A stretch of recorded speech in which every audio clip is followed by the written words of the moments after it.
En más de una ocasión ha dicho que la lectura nos permite ser enanos en hombros de gigantes. Cuando usted escribe, ¿se siente un poco gigante?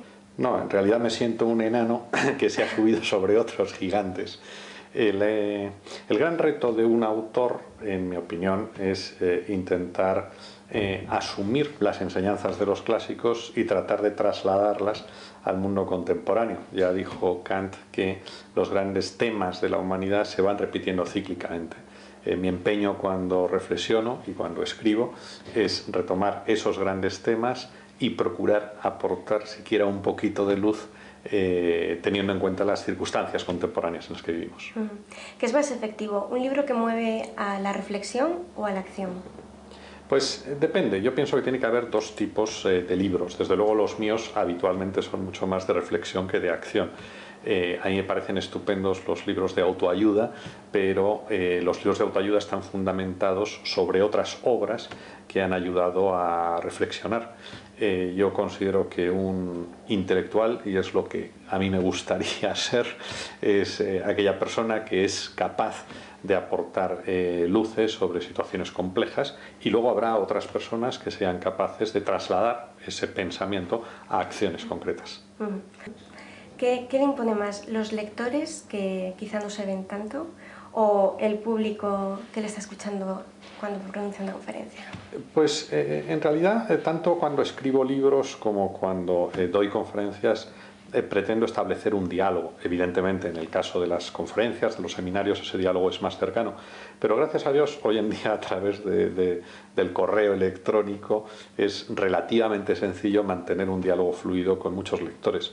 Y rarísimo es el día en el que algún lector de alguno de mis libros, tanto aquí como en otros países, no desea establecer ese diálogo, que para mí es profundamente enriquecedor. Bueno, ya sabe que en España la figura del conferenciante profesional se está empezando a promover desde hace no muchos años, pero usted que ya es un speaker de reconocimiento internacional, que ha vivido fuera de España, que ha viajado por todo el mundo y se ha mezclado con todo tipo de situaciones y foros, ¿cree que aún queda mucho camino por recorrer en este sentido en España sobre el conferenciante? Yo pienso que sí.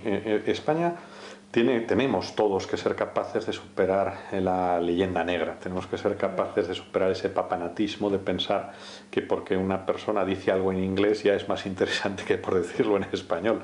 A mí me resultaba interesante hace unos años en una conferencia en una de las mejores escuelas de negocios de este país, que vino una señora norteamericana de una conferencia.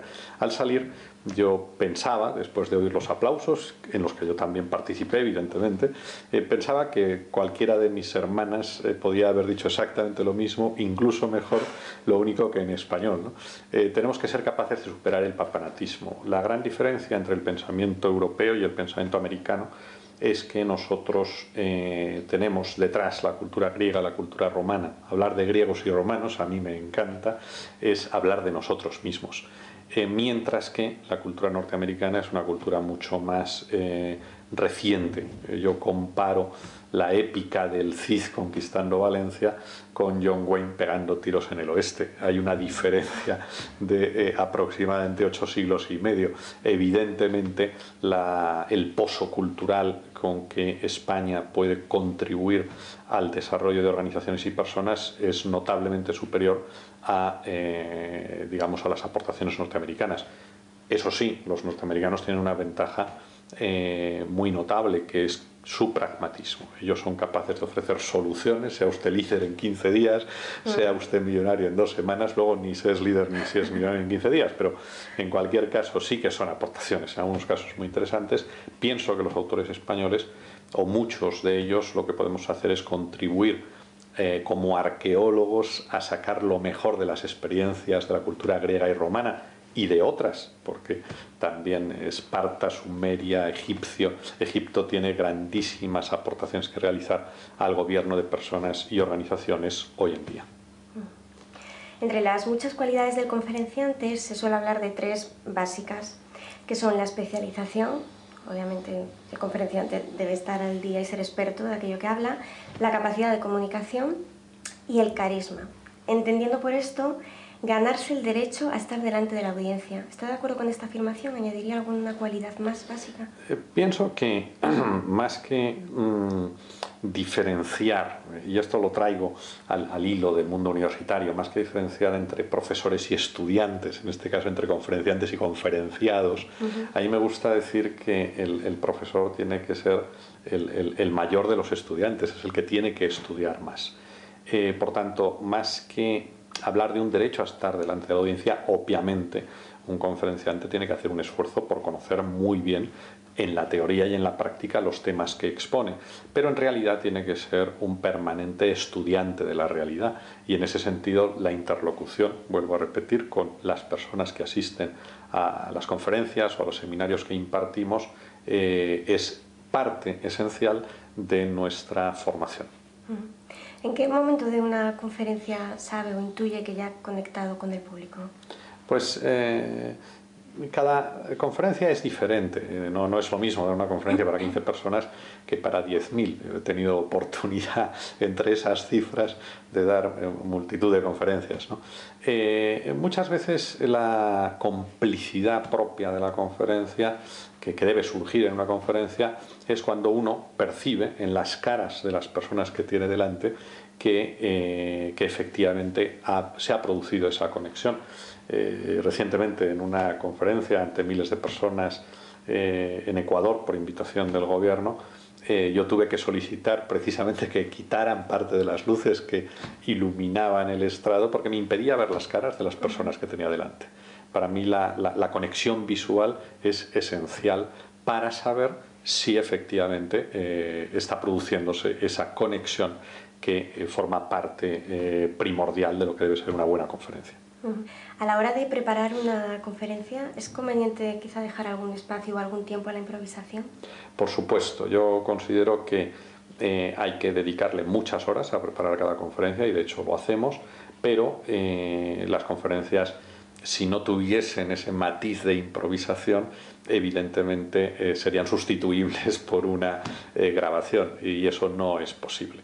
Yo he dado muchas conferencias en diferentes países con con cámaras, con videoconferencia. No es lo mismo. El contacto visual, el contacto oral es básico en una conferencia, y de hecho gran parte de la improvisación viene al ver las caras, al ver las reacciones, al ver los comportamientos, y también luego en ese periodo apasionante que en muchas conferencias es posible de cuestiones. Recuerdo en una conferencia dada en México para 10.000 directivos, en que luego se abrió un turno de preguntas, y con 10.000 personas pues podía surgir cualquier tema. Evidentemente fue una improvisación maravillosa, deliciosa, en la que yo aprendí muchísimo. ¿Recuerda alguna situación que se le haya podido dar de haber tenido un público hostil o alguna situación no demasiado cómoda con la que iniciar una charla? La verdad es que no es frecuente, pero decía Churchill, y es muy aplicable a esta cuestión, que no se puede gustar a todos en todo el tiempo. Evidentemente, al dar una conferencia, pues es imposible que todo el mundo esté de acuerdo.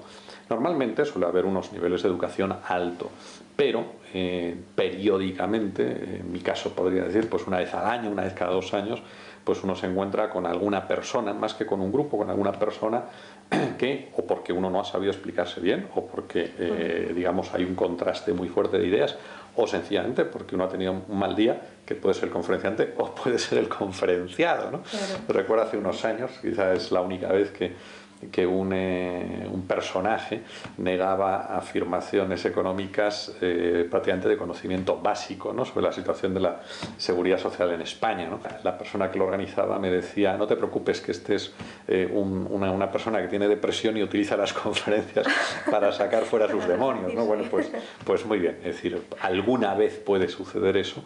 Yo debo reconocer que en mi experiencia de más de aproximadamente 15 años de conferenciante en casi 35 países del mundo, malos momentos quizá recuerdo únicamente ese. Si recuerdo alguna otra ocasión en que alguna persona ha discrepado, y a mí me parece estupendo que así sea, ¿no? Pero normalmente con educación, respeto, y se trata de aplicar entre conferenciantes y conferenciados el principio que el fundador de Hilton trasladaba a sus empleados cuando les decía: ustedes son señoras y caballeros que sirven a señoras